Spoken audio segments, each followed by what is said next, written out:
The $80 million lawsuit seemed like it was just about money, until Jasmine Crockett's legal team uncovered those classified documents. When it was revealed that Kash Patel had been committing the exact crimes he accused her of for years, America witnessed the biggest media scandal in history. And this was just the tip of the iceberg. The real story was much darker. The fluorescent lights of the federal courthouse basement cast harsh shadows across the bankers' boxes that lined the walls like tombstones. It was 3:47 a.m. on a Tuesday, and Michael Dandridge, Jasmine Crockett's lead attorney, hadn't slept in 36 hours. His eyes burned as he rifled through the latest batch of documents obtained through legal discovery in Crockett versus Patel. What had started as a straightforward defamation case was morphing into something far more sinister. The deeper they dug into Kash Patel's financial records, the more disturbing the picture became. Bank statements that didn't match tax filings, wire transfers from shell companies with names like Patriot Media LLC and Freedom Consulting Group, encrypted communications with foreign contacts whose names appeared on multiple international watch lists. "Michael," called Sarah Chen, his associate, from across the makeshift war room they'd set up in the courthouse's document review facility. "You need to see this." She held up a manila folder marked Confidential Overseas Consulting LLC. Inside were bank statements, wire transfer receipts, and communication logs that made Michael's blood run cold. The very foreign financial arrangements that Kash Patel had falsely accused Jasmine Crockett of maintaining, he had been orchestrating them himself for over 3 years. "Son of a bitch," Michael whispered, his hands trembling slightly as he flipped through pages of evidence. He was projecting. The irony was staggering. Kash Patel, who had built his media empire on accusations of corruption and foreign influence, had been secretly receiving payments from a web of shell companies connected to overseas entities. Not the Middle Eastern or Chinese sources he'd claimed about Jasmine, but Russian oligarchs and Hungarian autocrats whose names appeared on multiple international sanctions lists. Michael's phone buzzed with a text from his investigator, Marcus Rodriguez. "Found something huge in the encrypted drives. You need to see this tonight." Marcus had been working around the clock, using court-ordered access to decrypt Kash's communications. What he'd found was a treasure trove of evidence that would reshape not just this case, but potentially the entire landscape of foreign influence in American media. Michael immediately called Jasmine. Her phone went straight to voicemail, but he left a message anyway. "We've got him, and it's bigger than we thought. Call me as soon as you get this." 3,000 miles away, in her Dallas home, Jasmine Crockett was awake, staring at the ceiling of her bedroom. The stress of the lawsuit had been eating at her for months. Death threats in her mailbox, protesters outside her district office, colleagues avoiding her in the halls of Congress, all because of Kash Patel's lies. She'd built her career on truth and transparency. As a public defender, she'd fought for clients who couldn't afford justice. As a Congresswoman, she'd championed legislation to protect voting rights and increase government accountability. The irony that she was now being accused of the very corruption she'd spent her life fighting was almost too much to bear. When her phone rang at 4:15 a.m., she grabbed it immediately. "Jasmine, it's Michael. I know it's late, but you need to know what we found." "Tell me." Kash Patel has been taking money from Russian oligarchs for 3 years. Not just any money. We're talking about millions of dollars in payments designed to influence American public opinion. And here's the kicker. They specifically instructed him to target you. Jasmine sat up in bed, her heart racing. "What do you mean, target me?" "I mean, they gave him a list of Democratic politicians to destroy, and your name was at the top. They've been paying him to spread lies about you while he was committing the exact crimes he accused you of." For a moment, Jasmine couldn't speak. The magnitude of the betrayal, not just to her, but to the country, was overwhelming. "Michael," she finally said, "this isn't just defamation anymore." "No, it's not. This is espionage. This is treason, and we have all the evidence we need to prove it." Meanwhile, in his Florida podcast studio, Kash Patel was recording what would become his final episode of Truth Seekers with Kash. The irony of the show's name would not be lost on history. The studio itself was a monument to his brand. Dark wood paneling, American flags, and framed photos of him with various political figures. On his desk sat a bronze eagle, a gift from a listener who'd written that Kash was a true patriot defending America from within. If only they knew. "Folks, let me tell you about the corruption in Washington," Kash said into his microphone, unaware that his world was about to implode. His voice carried the practiced authority that had made him a star in conservative media circles. People like Jasmine Crockett think they can silence real patriots with frivolous lawsuits, but we won't be intimidated. His producer, Tony Marcelli, sat behind the glass partition, scrolling through his phone with increasing concern. Legal blogs were already buzzing with rumors that something explosive was about to drop in the Crockett case. Tony had been with Kash for 2 years and had grown increasingly uncomfortable with the unsubstantiated claims his boss regularly made on air. Tony knew things that kept him awake at night. He'd seen the wire transfers. He'd fielded calls from men with thick accents who spoke in code. He'd watched Kash's lifestyle become increasingly lavish. The Florida mansion, the yacht, the private jet, all funded by sources that seemed to have unlimited money and very specific demands about content. "The $80 million figure tells you everything you need to know," Kash continued, his voice dripping with false confidence. "It's a publicity stunt, pure theater. Because when you're caught red-handed taking foreign money, the only defense is to attack the messenger." Tony's phone buzzed, a text from a contact at Reuters. "Heads up, major development in Crockett v. Patel dropping tomorrow. Your boss is fucked." Tony's stomach dropped. He'd seen the internal financial documents Kash thought were secure. He knew about the LLC. He knew about the wire transfers. And he knew that Kash had been lying not just to his audience, but to his own legal team. As the podcast wrapped, Tony made a decision that would change everything. He walked into Kash's office and found him reviewing talking points for his upcoming court appearance. The office was a shrine to Kash's ego. Awards from conservative organizations, signed photos from political figures, and a wall-sized American flag that served as the backdrop for his video conferences. "Kash, we need to talk," Tony said, closing the door behind him. "Not now, Tony. I'm preparing for the deposition tomorrow." "That's exactly what we need to talk about." Tony's voice was steady, but his hands were shaking. "The overseas consulting payments, the Hungary connection, the Russian wires, they're going to find everything." Kash looked up slowly, his face draining of color. For the first time since Tony had known him, the practiced confidence was gone, replaced by something that looked almost like fear. "What are you talking about?" "I've been managing your finances for 2 years, remember?" "I know about all of it. The monthly payments from Budapest media consultants, the encrypted calls with Viktor Kozlov, the content requirements they send you every month. And if I know it means they'll find it during discovery, you need to settle this case. Today." Kash leaned back in his chair, his mind racing. He'd been so careful.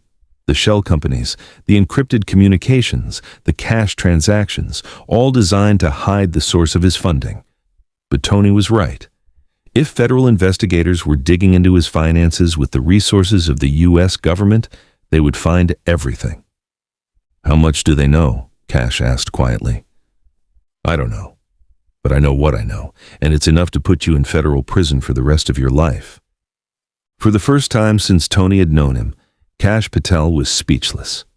The silence stretched between them, broken only by the hum of the air conditioning and the distant sound of traffic on Highway 1. Outside, Florida's eternal summer continued, oblivious to the fact that one of America's most prominent media personalities was about to become the center of the biggest espionage scandal in decades. "Tony," Kash finally said, "I need you to do something for me." "What?" "I need you to destroy everything. The hard drives, the backup servers, the encrypted phones, everything." Tony stared at his boss, seeing him clearly for the first time. This wasn't a patriot fighting corruption. This was a traitor trying to cover his tracks. "I can't do that, Kash." "Why not?" "Because I'm not going to prison for you." The next morning, Jasmine Crockett sat in the conference room of Dandridge and Associates, reviewing the bombshell evidence her legal team had uncovered. The documents were spread across the mahogany table like pieces of a jigsaw puzzle that revealed a picture of corruption so clear it was almost artistic in its brazenness. The conference room had been transformed into a command center. Whiteboards covered with timelines and flowcharts lined the walls. Computer screens displayed financial tracking software that showed the flow of money from Russian oligarchs through multiple shell companies before landing in Kash Patel's accounts. It looked like something out of a spy thriller, except it was all real. "The beauty of this," Michael explained, "is that every accusation he made against you, foreign payments, shell companies, off-the-books consulting, he was doing himself. It's the perfect case study in psychological projection." Jasmine shook her head in disgust. "So while he was destroying my reputation on national television, he was actually guilty of everything he accused me of. Worse, the amounts are staggering. We're talking about $2.3 million in undisclosed foreign payments over 3 years. And not just any foreign sources, entities that the State Department has flagged as national security concerns." Sarah Chen pulled up a timeline on her laptop. "Here's the really damning part. 3 weeks before he first accused you of taking foreign money, he received a $400,000 wire transfer from a Hungarian shell company called Budapest Media Consultants. That same company is owned by a Russian national named Viktor Kozlov, who's been sanctioned by the EU for disinformation campaigns." Marcus Rodriguez, the investigator, opened another laptop. "It gets even better. We found his content calendar. Every month, Kozlov's people would send him a list of targets and talking points. Your name appears on 11 different monthly lists between January 2023 and November 2024. Jasmine felt a cold fury building in her chest. He was literally taking Russian money while calling me a traitor. "It gets worse," Michael continued. "We found encrypted communications between Patel and his handlers. They specifically instructed him to accuse prominent Democrats of the exact crimes he was committing. It's a classic disinformation technique. Accuse your enemies of your own sins to muddy the waters." Sarah scrolled through a series of encrypted messages that had been decoded by the FBI's cybercrime unit. "Listen to this. This is from Viktor Kozlov to Kash, dated March 15, 2024. Target Crockett more aggressively. American audience responds well to corruption narratives about young black women in Congress. Increase frequency to twice weekly minimum." The room fell silent as the implications sank in. This wasn't just about money or politics. This was about race, gender, and the systematic destruction of American democracy by foreign adversaries who understood exactly which buttons to push. "What's our next move?" Jasmine asked. Michael smiled grimly. "We hold a press conference, and we let the American people see exactly who Kash Patel really is. But first, they had to notify federal authorities. The evidence they'd uncovered wasn't just relevant to their civil case, it was evidence of federal crimes that could reshape the national security landscape." Michael picked up his phone and dialed a number he'd hoped he'd never have to use. The FBI's Counterintelligence Division. "Agent Williams? This is Michael Dandridge. I'm calling about the Crockett versus Patel case. We've uncovered evidence of what appears to be a foreign influence operation, and I think you're going to want to see this immediately." By noon, news of the discovery had leaked. Not from Jasmine's team, they were too professional for that, but from a courthouse clerk who had overheard Michael's phone calls to federal investigators. Within hours, every major news outlet in America was scrambling to confirm the story. The news broke like a dam bursting. CNN interrupted regular programming with a breaking news alert. MSNBC pulled in their top legal analysts. Even Fox News, despite their ideological alliance with Kash, couldn't ignore a story this big. "This is Anderson Cooper with breaking news," the CNN anchor announced.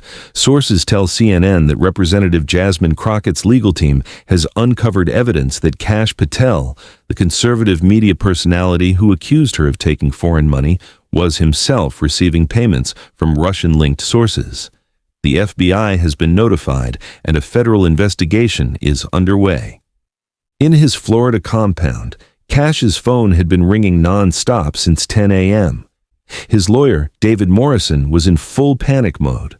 Morrison was a veteran of Washington legal battles, having represented everyone from senators to Supreme Court nominees, but he'd never seen anything like this. "Cash, you need to get to my office immediately," Morrison said when Cash finally answered, "and bring Tony with you. We need to discuss damage control." "What kind of damage control?" "The kind where we try to keep you out of federal prison." Morrison's office in downtown Washington was a monument to legal power, floor-to-ceiling law books, portraits of Supreme Court justices, and windows that overlooked the Capitol dome. It was the kind of place where deals were made and careers were saved, but not today. When Cash arrived at Morrison's downtown office, he found a room full of crisis management consultants, forensic accountants, and criminal defense specialists.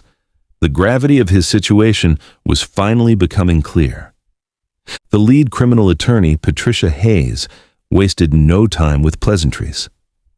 "Mr. Patel, we need to understand the scope of your exposure. How many foreign payments did you receive and over what time period?" "I don't know what you're talking about." Hayes looked at Morrison, who shook his head in frustration. "Cash," Morrison began, "I need you to be completely honest with me.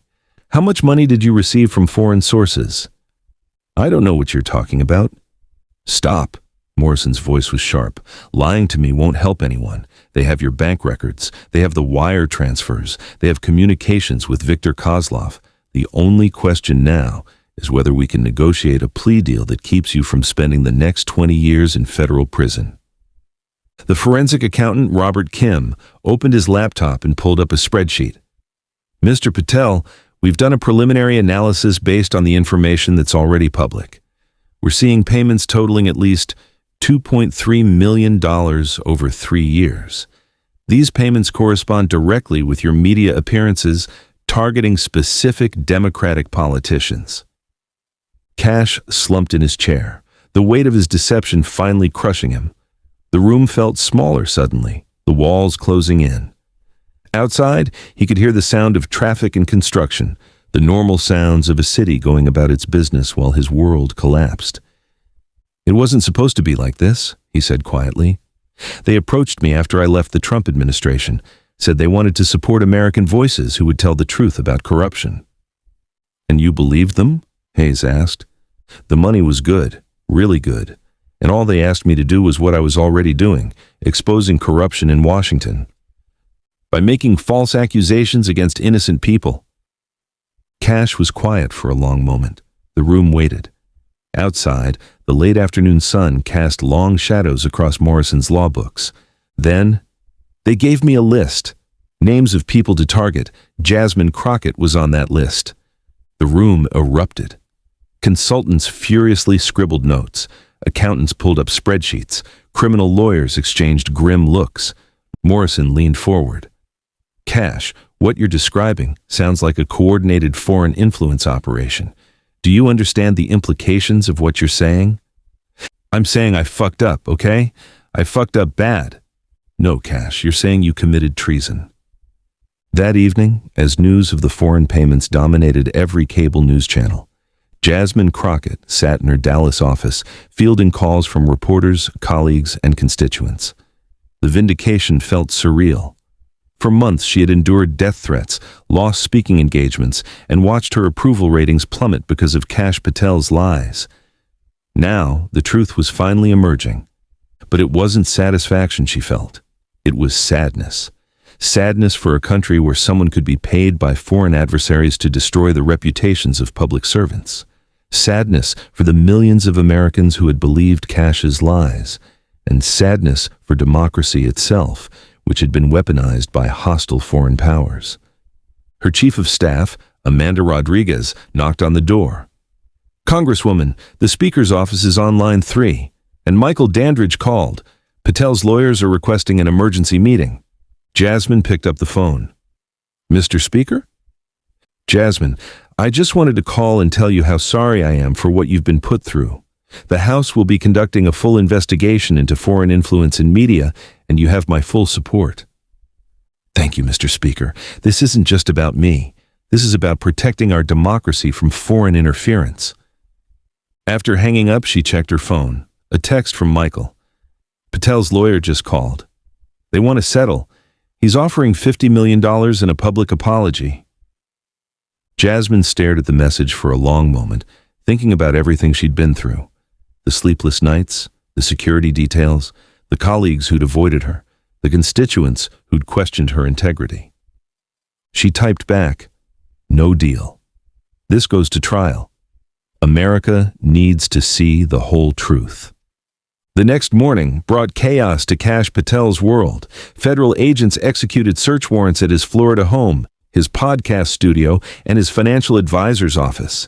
By lunch, the FBI had seized computers, financial records, and communications dating back 5 years. The raids were a spectacle.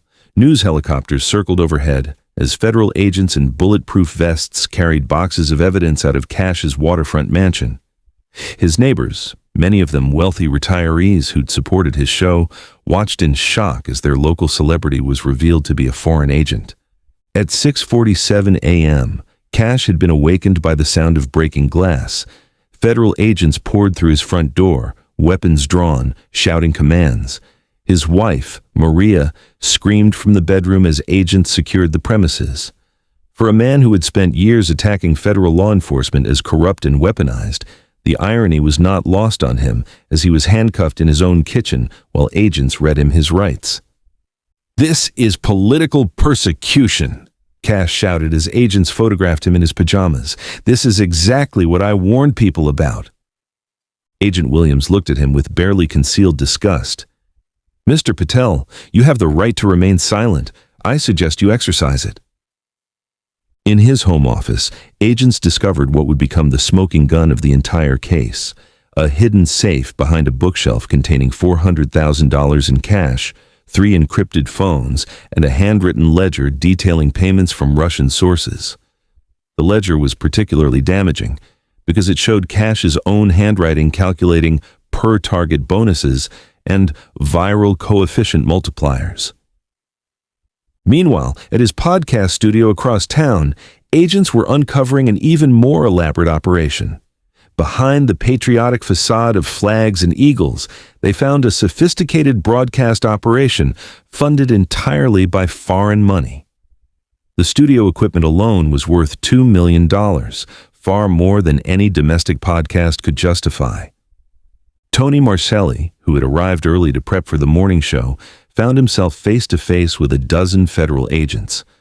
Unlike his boss, Tony immediately invoked his right to an attorney, but not before voluntarily handing over what he called his insurance policy, a thumb drive containing 3 years of financial records and communications with Russian handlers. "I've been waiting for this day," Tony told Agent Williams. "I knew this moment would come, and I wanted to be ready." The most devastating discovery came in Kash's personal computer, where investigators found what appeared to be a master plan for American destabilization.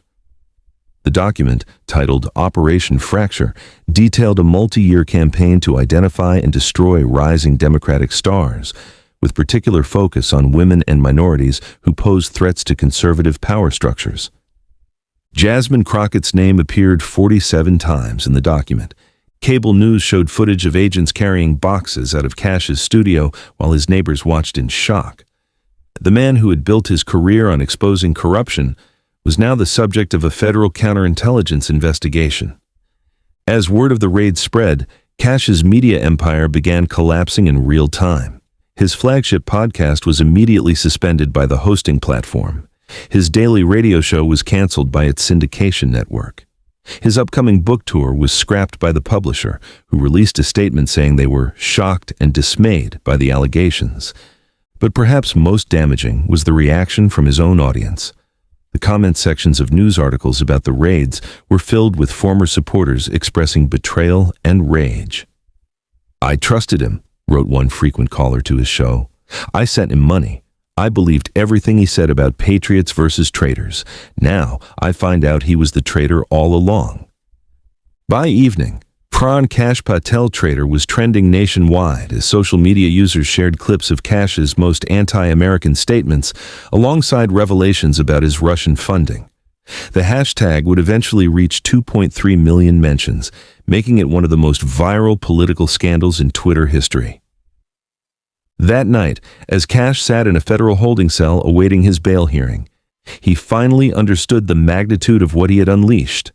His entire life, his reputation, his wealth, his family's safety had been sacrificed for monthly payments from people who viewed America as their enemy. The recognition of his betrayal, not just of his country, but of the millions of Americans who had trusted him, was a weight that would crush him for the rest of his life. Inside the studio, agents found a treasure trove of evidence: encrypted phones with communications to Russian handlers, banking information for dozens of shell companies, and most damaging of all, a handwritten notebook where Kash had kept detailed records of his payments and the content requirements from his foreign sponsors. Agent Sarah Williams, who was leading the investigation, couldn't believe what they were finding. In 20 years with the Bureau, she'd never seen such a clear-cut case of foreign influence. Kash had kept records of everything, apparently believing he was immune from discovery. "This guy documented his own treason," she told her partner as they reviewed the evidence. "He's got spreadsheets showing payments tied to specific content. He's got emails from Russian handlers giving him talking points. He's even got performance reviews from his foreign sponsors.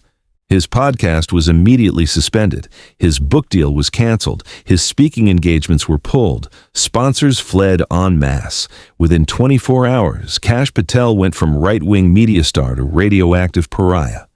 But the most devastating blow came when Tony Marcelli, his former producer, agreed to cooperate with federal investigators. Tony had been keeping detailed records of Kash's foreign payments, believing that someday he might need protection. That day had arrived. In his proffer session with FBI agents, Tony provided a roadmap to 3 years of foreign influence operations that had targeted not just Jasmine Crockett, but dozens of other Democratic politicians. The scope of the operation was breathtaking. He had a quota, Tony told investigators in a sterile conference room at the FBI's Miami field office. Every month, he had to produce at least 2 segments targeting people on the list. The more outrageous the accusation, the bigger the bonus. Agent Williams leaned forward. Did he ever express any concern about the truth of these accusations? The truth wasn't the point. The point was to create chaos, to make Americans distrust their own government. Kash used to joke that he was being paid to destroy America from the inside, and the Americans were cheering him on while he did it. Tony pulled out his phone and showed the agents an encrypted messaging app. This is how they communicated. Victor Kozlov would send monthly targets and talking points. Kash would confirm receipt and provide metrics on audience engagement. Williams scrolled through months of messages, each one a smoking gun in what was becoming the biggest foreign influence case in American history. "Mr. Marcelli," she said, "would you be willing to testify in court about what you've told us today?" Tony nodded. "I want to make this right. I want Americans to know the truth about what was happening." The trial of Crockett versus Patel began on a gray Monday morning in federal court. The media attention was unprecedented. Every major news network carried live coverage. International observers attended to witness what many legal experts were calling the most important defamation case in American history. The courthouse itself had been transformed into a fortress, metal detectors at every entrance, bomb-sniffing dogs in the lobby, Secret Service agents scanning the crowd for threats. The case had received so much attention that security officials were taking no chances. Jasmine arrived at the courthouse in a navy blue suit, carrying the same red folder that had become her trademark. She looked calm, composed, and utterly confident. Behind her walked Michael Dandridge and the rest of her legal team, looking like they were heading into battle, which, in many ways, they were. Kash arrived in handcuffs. He had been arrested 3 days earlier on charges of failure to register as a foreign agent, money laundering, and conspiracy to defraud the United States. His lawyer had tried to get the criminal case separated from the civil trial, but the judge had refused. "The 2 cases are inextricably linked," Judge Rachel Martinez had ruled. The defendant's criminal conduct is directly relevant to the plaintiff's civil claims. Judge Martinez was a former federal prosecutor who had spent 15 years handling national security cases. She understood the implications of what was unfolding in her courtroom.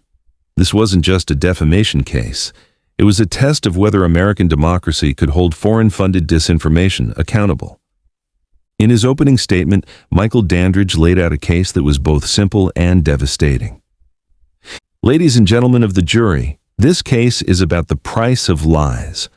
For 3 years, Kash Patel took money from foreign adversaries to spread lies about Jasmine Crockett. He accused her of the very crimes he was committing. He destroyed her reputation while selling out his own country. Today, we ask you to hold him accountable for the damage he has done, not just to Congresswoman Crockett, but to the truth itself. Michael walked the jury through the evidence methodically. Bank records showing $2.3 million in foreign payments, communications with Russian handlers, content calendars that specifically targeted Jasmine Crockett, performance bonuses tied to the viral spread of false accusations. The defendant wants you to believe this was about free speech, Michael continued, but this wasn't speech. It was warfare. Foreign adversaries paid him to weaponize lies against an American public servant, and he did it gladly for 30 pieces of silver. The defense attorney, David Morrison, struggled with an impossible case. How do you defend someone who documented his own treason?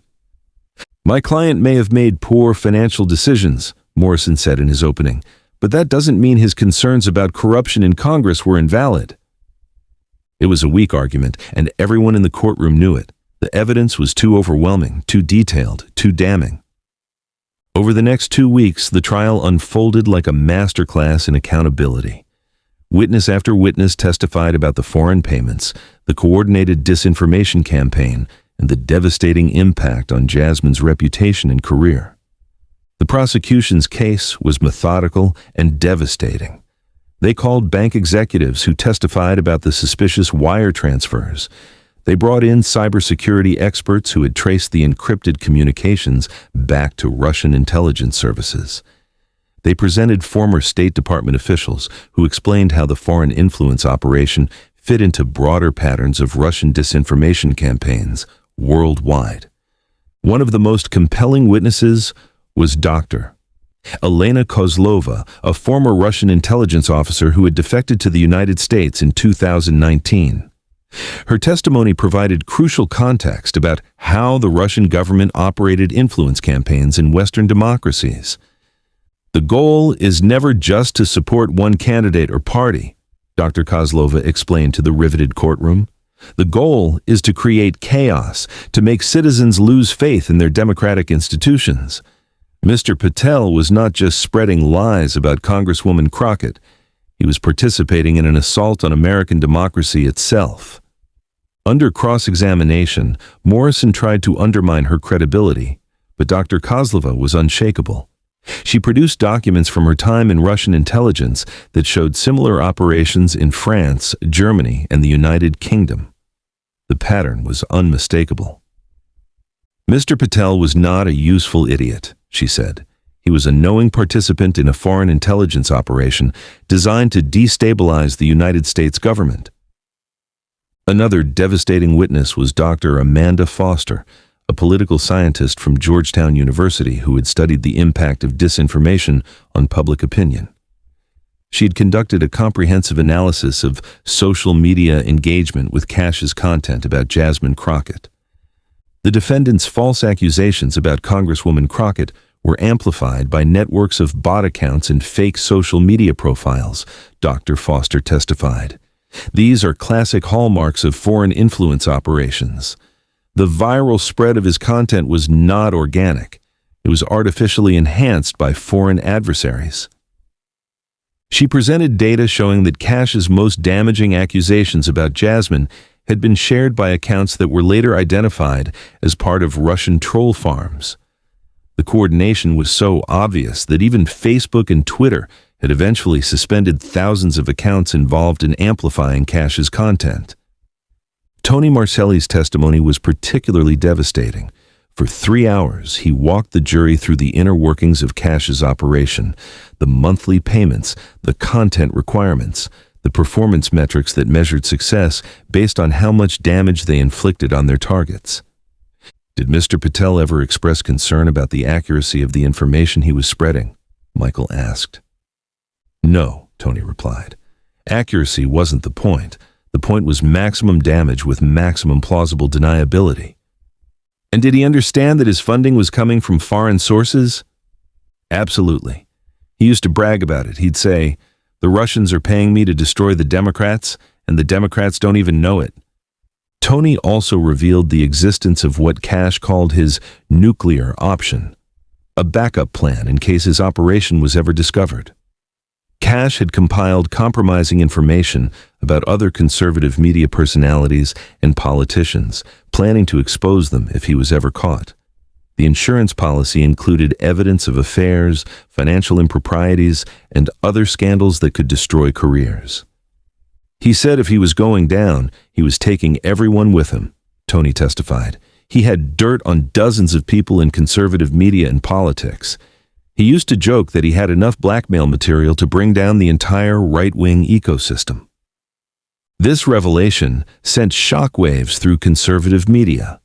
Several prominent personalities immediately hired crisis management firms, fearing that their own secrets might be exposed in Cash's inevitable cooperation with federal authorities. The most dramatic moment came when prosecutors played a recording of Cash discussing his performance metrics with his foreign handlers. The recording had been obtained through a FISA warrant as part of the FBI's counterintelligence investigation. "The Crockett hits are getting great engagement," Cash could be heard saying. "Her approval ratings have dropped 12 points since we started the campaign. Victor is going to be very pleased." Victor Kozlov's voice came through clearly.